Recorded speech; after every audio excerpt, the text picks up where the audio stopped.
So you're only as good as your teacher. So spend some money, hire a great coach, and you'll have a better chance of success. Hello, it's Robert Kiyosaki, and a very important program to you for you today. It's about how you can, should I say, accelerate your financial education. And I'll say this up front is my rich dad was my coach. I mean, he talked to me constantly. He coached me from the time I was about 9 years old till I was in my 30s. And so all professionals have coaches. Amateurs don't. Like even Tiger Woods, greatest golfer on earth, had a coach, and amateurs don't because they think they can save money. So that's my way of saying you'll be given an opportunity to step it up. You know, you can listen to all the data in the world, but if you don't do something different, you don't hire a coach, then you're wasting your time and my time for just bringing this program to you. So if you're going to sit here and just have, an entertaining time, like my family, this is so entertaining, I got so much data, but you don't do anything different, then you're wasting my time and your time, and you're probably going to get smashed in the next few years. So we're a very special guest today, a dear friend of mine. I got through school sitting next to the smartest girl in the class, and her name was Sylvia. And I was sitting next to Sylvia, and every time they needed an answer, I leaned over and I asked Sylvia. In school, that's called cheating. In capitalism, that's called cooperation. So I'm always cooperative, and I'm always honored to have Nomi Prins here because she understands this is a woman of action. She has done it. She is not sitting there in a classroom at MIT or Harvard studying academic or finance theory. She's actually worked on Wall Street. She's traveled the world. She's checked out the banks, the central banks of the world. She knows what she's talking about. And I read her book and it blew me away. I was sitting up in in Alaska, reading her book going, oh my God. But she knows what goes on behind the scenes of that fake guy, Powell and Bernanke, all these central bankers. And you listen to CNBC and Fox News and all this, don't fight the Fed. Well, you should fight the Fed because they're ripping you off. So I'm very happy to have Nomi here because she actually takes action more than most academics do. And she knows what she's talking about. So we're going to have a great discussion today on why the Fed is one of the biggest criminal organizations going. It is criminal what they're doing. So with that, I'm very honored to have a dear friend of mine, one of the smartest people I know, Nomi Prins. So welcome to the program, Nomi. Could you tell us what you found out of why you traveled the world to see the central banks, visit the central banks? Yeah, so Robert, and again, it's always great to talk to you. I always appreciate the opportunity. I learn as much as you say you learn, so that's awesome. And the fact that we can share it with all of the people that need this information, it is really important. And when you talk about you having the best year, but you can still balance that with understanding that there are poor people out there that can do better, and that you're basically opening your arms to them. I think that's a really special, important thing that you do and have been doing for so many years. So thank you for sharing your time with me. Inflation makes life harder. That's right. On the working class.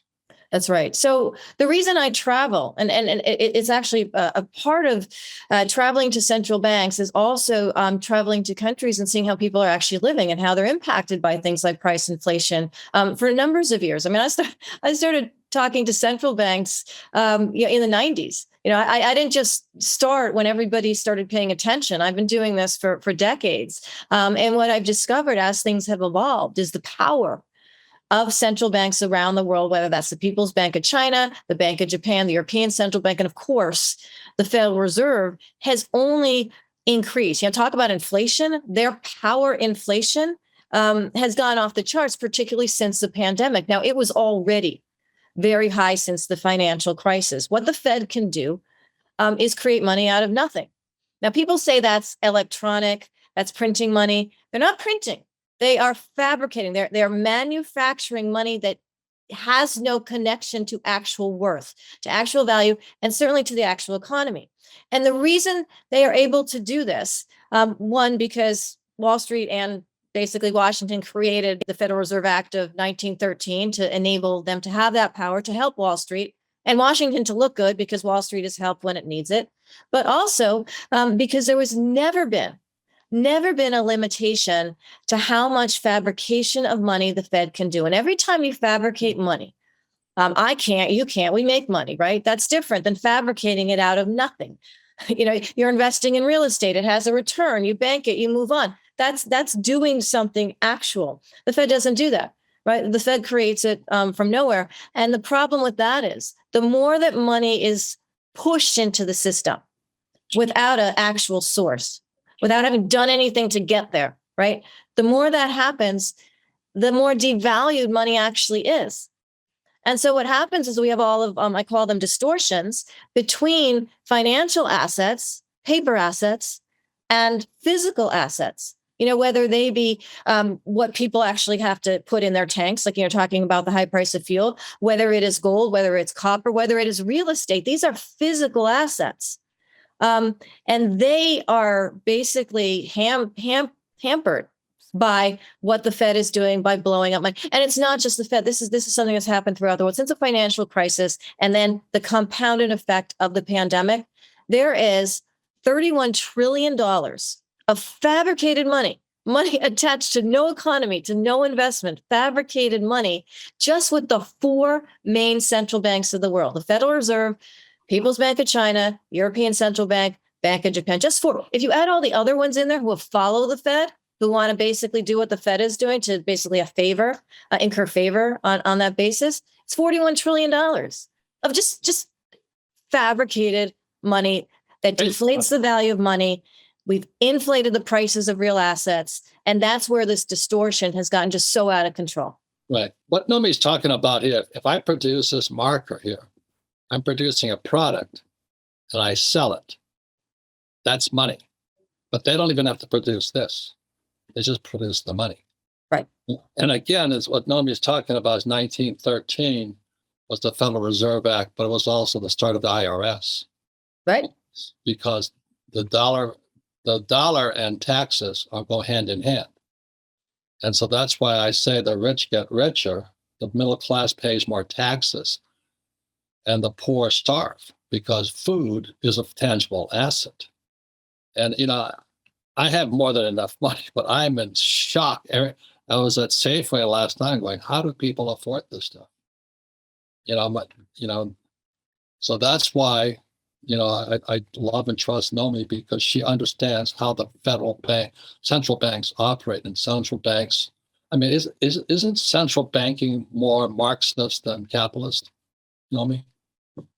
Yeah, central banking, and particularly with the Fed at the leadership of that hierarchy of all the central banks in the world, is again not working, and it's also not investing. So it's doing really nothing to produce the money it has produced. Like, again, I mentioned it was fabricating it. And as a result, it distorts everybody's relationship to the economy.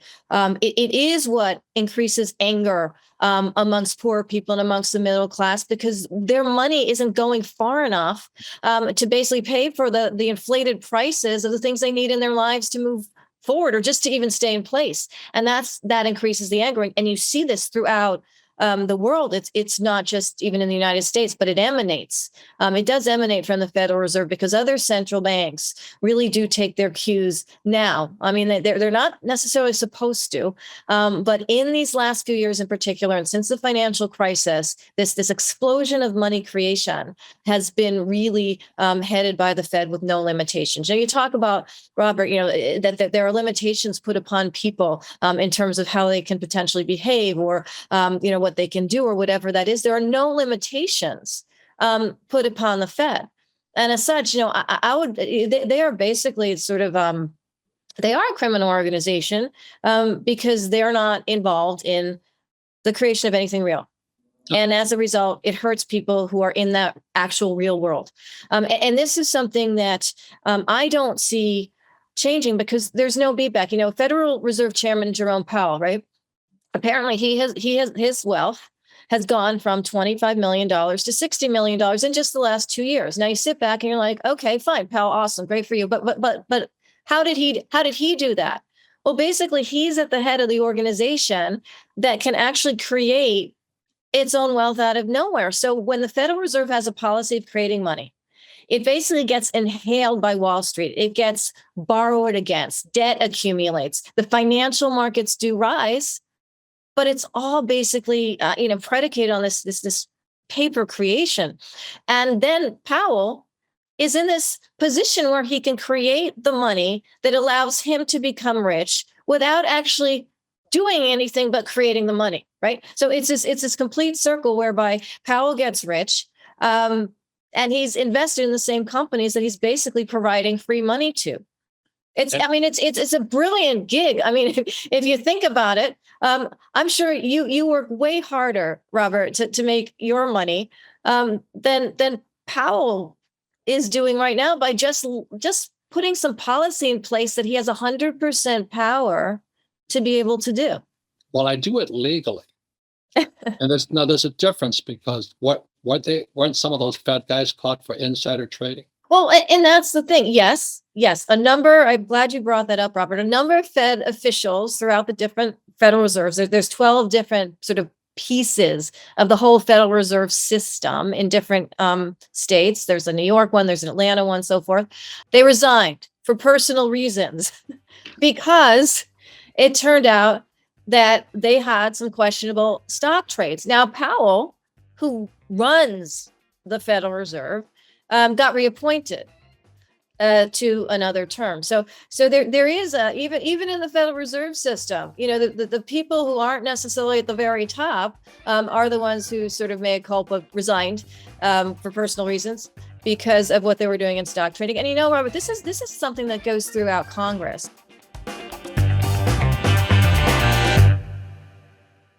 Are you getting richer or poorer? Because right now, the rich are getting richer while everyone else falls behind. Why? Fake money. The government prints trillions of dollars, inflating your savings while the rich move their wealth into gold and silver. Gold is surging, silver is skyrocketing, the smart money isn't waiting, they're getting out of dollars before the next crash. And here's what most people don't know. You can legally move your IRA or 401k into gold and silver, 100% tax and penalty free, with my friends at Priority Gold. This is how the rich shield themselves. They don't save fake dollars, they save real money. So don't wait. Get Priority Gold's free wealth defense guide now and see how to move your savings into something real. Text GOLD to 24999 or go to PriorityGold.com right now. Text GOLD 24999 or visit PriorityGold.com and get your free, no obligation wealth defense guide. Because waiting makes you poorer, taking action makes you rich. And that's what's happening to America. So that's why I have tremendous respect for Nomi, because she doesn't talk about it. She worked on Wall Street, she traveled the world, she knows how they play the game. And the game is rigged against the middle class and the poor. And the middle class is soft. I've never seen so many soft people in all my life. I've never seen students who complain if I say something that triggers them. I'm just shocked. So the point here is this: the reason I want to talk to people is it's not that I recommend real estate. So investing in real estate makes a lot of sense. Investing in real, right? In a place you can live in, you can rent out if you need to, you can, sort of accumulate something physical is tremendously important. I mean, it's more than half of my portfolio, probably 60, 70% of my assets are in real estate. And I think this is something where even if people can get a tiny foothold in, and I don't know what you think of this, but in the UK, for example, because things are so inflated and so high and young people can't afford to buy anything, they're actually pooling together like shares in apartments just to get their foot on the ladder. And I think, that them just even getting in, if they can't afford an entire apartment, to get into the real estate ladder. You don't want to be living on the streets. I mean, look, at the end of the day, even if it's small, even if it's shared, getting in there means that at least you'll have a home you own over your own head, or you'll expand and have two homes and rent one out. you'll expand and have 20 homes and rent 19 now, whatever it is that you have a path.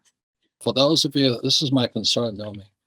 If the stock market comes down and you guys are all young, it wipes out the old guys, the baby boomers. Because the stock market was only the game after 1974 when the 401k was invented.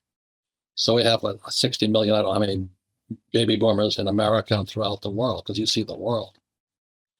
If they raise their prices, all these RRSPs in Canada, superannuations in Australia, and 401ks and IRAs in America, they get toasted. And the way I see it, because I'm a pessimist, I'm a Marine pilot, the way I see it, my generation of boomers, they had the easiest of all generations. When Nixon took the dollar off the gold standard, there was inflation in 71. The baby boomers got rich really easily. The stock market crashes. My generation, the boomers, they're homeless. They're going to move in with their kids. That's why I love having you on the program, because you have taken action. You have traveled the world. You're not an academic who sits in a classroom. I've been to those favelas you talk about, Robert. In fact, during COVID, I was out in Brazil, really getting a sense for what was going on. I probably traveled more during COVID than most other people. I was in Colombia looking at District 13. There was all sorts of things, but to get that sense for what you're talking about, that gap, and how can people close that gap, right, for themselves, and that's through education and that's through action. It's really just that simple, and now, not now. Yeah, just now. Now. No, right. Don't wait. Right. Because I think you know it and I know it. And inflation makes me richer, thank God. It makes the middle class pay more taxes because they're the ones who pay the taxes. But the thing I'm concerned about is the gap between the poor and everybody else increases. Okay. But you better take education. And what's going to happen is if the stock market will crash, and many of the fat and dumb baby boomers of my generation will become poor. And that's I hate to say it, I hate to be pessimistic, but I'd rather be prepared. Like if I tell you there's a tornado coming, you'd say, oh, he's just being a pessimist. If the tornado's coming, you want to prepare. Absolutely. Yeah. I agree with that. And basically utilize that money for real assets, real estate, investing in things like copper that build, and just different kinds of physical assets or physical metals or physical tangible items that people can use. No matter what else you do, no matter what else you decide to do, is really at the core in our world, and particularly where we're at today, of what's going to make you secure, financially. And so I look at it like, there's a lot of issues out there, right? We could sit here and talk about any side of any issue forever. But what I like to do is get pragmatic. And what I like to do is explain to people how money's working, who's making it work for them, and how you can make it work for you. It's very, very simple. My experience digging into that and knowing about it and having experienced it from Wall Street to talking with everybody in Washington to being around the world to central banks, all of that is what allows me to dig into and explain that for people. But at the end of the day, to me, being pragmatic about money is what makes and can make people more secure. Yeah. And learning how to use money. And I get when people don't have money, the last thing you want to do, you don't have the patience, right, to learn about money sometimes because you're worried. You have real worries. Your food prices are at all-time highs, right? You're concerned, and that is legitimate. And so the last thing you want to do is sit there and spend time, making yourself read things or think about things that you can't eat, right? But it's so important. You basically have to step out of that mentality and understand money, learn about investments, learn about real estate, and help yourself. Right. The reason I started this whole program saying that this is not an educational program. I am speaking today. I want you guys to hire a coach so you have a better chance of success. Right. And my family, oh my God.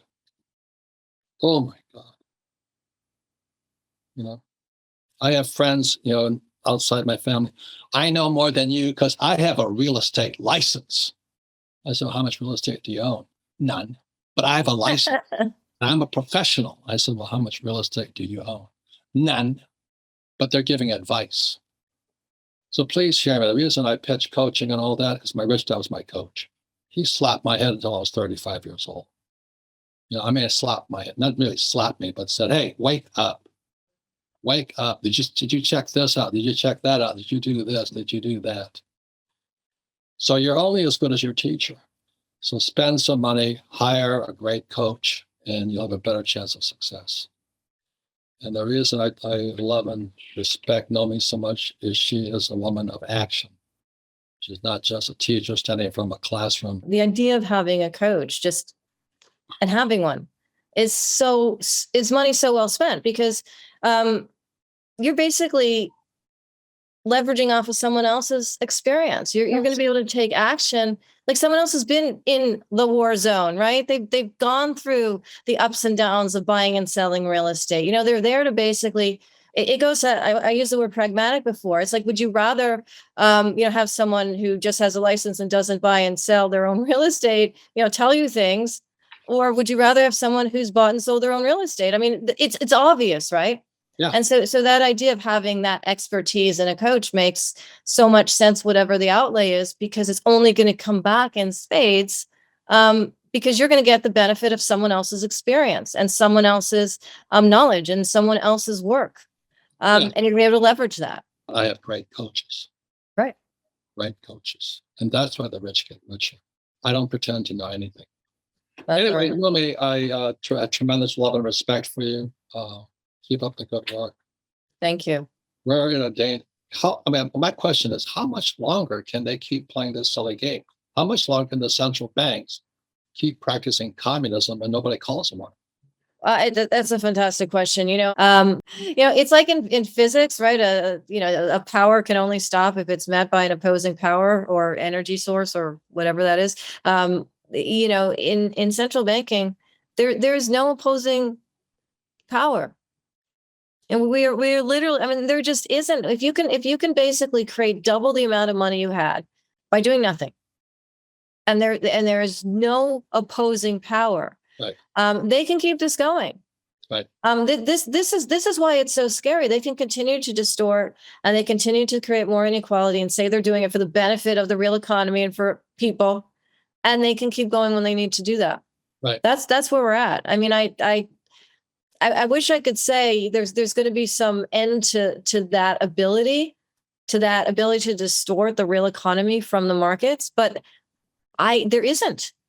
There simply isn't right now. A central communism is a command and control. It's basically like a dictatorship of the economy. It is, and with a central bank, you're dictating the creation of money. Correct. And in a government, you might be dictating other things, the military, et cetera. But with central, it's very specific. And that's why it's so powerful and scary. What they can do without being elected, without having to basically show any form of transparency, without any limitation, is just to create money and not care and not have to be accountable for what happens to most of the people on this planet when they do that. And if there's a stock market crash with the 401k, which was started in 1974, we're going to have millions of American or global baby boomers toast. They're going to move in with their kids, or the kids will move in with them.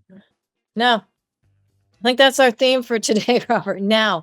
It is. It is. It really is. It really is. And, I really thank you for doing what you do. Thank you.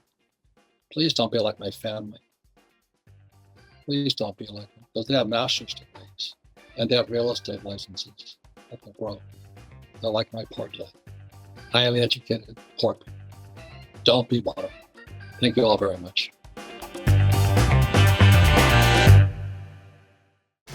This podcast is a presentation of Rich Dad Media Network.